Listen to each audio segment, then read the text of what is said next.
Hello বন্ধুরা, শুভ বিকাল। কেমন আছো সকল? নিশ্চয়ই খুব ভালো আছো, আমিও খুব ভালো আছি। তো আমি এখন পাস্তা বানাচ্ছি, সেটাই তোমাদের সঙ্গে একটু শেয়ার করব। তো চলো বন্ধুরা, দেখতে থাকো।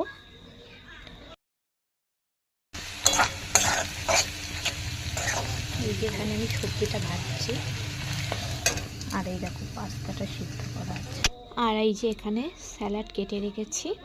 আর আমি একটু তাড়াতাড়ি করছি, যেহেতু আজকে বৃহস্পতিবার, তো বর দোকানে চলে যাবে। যেহেতু তোমরা জানো চাকদাতে আমার বাড়ি, আর চাকদায় কালকে সিংহের হাট, তো আজকে রাত থেকেই আর কি পাইকারি বেচা কেনাটা শুরু হয়ে যায়। তো বর আজকে যাবে, আর ফিরবে না, কালকে আসবে।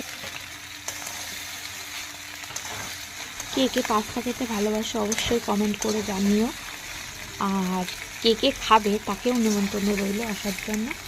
তো চলো, পাস্তাটা আমার প্রায় কমপ্লিট হয়েই গেছে, আর বেশি কথা বলবো না। আর ভিডিওটা কেমন লাগলো অবশ্যই কমেন্ট করে জানিও। তো সকলে ভালো থেকো, সুস্থ থেকো। টাটা বন্ধুরা।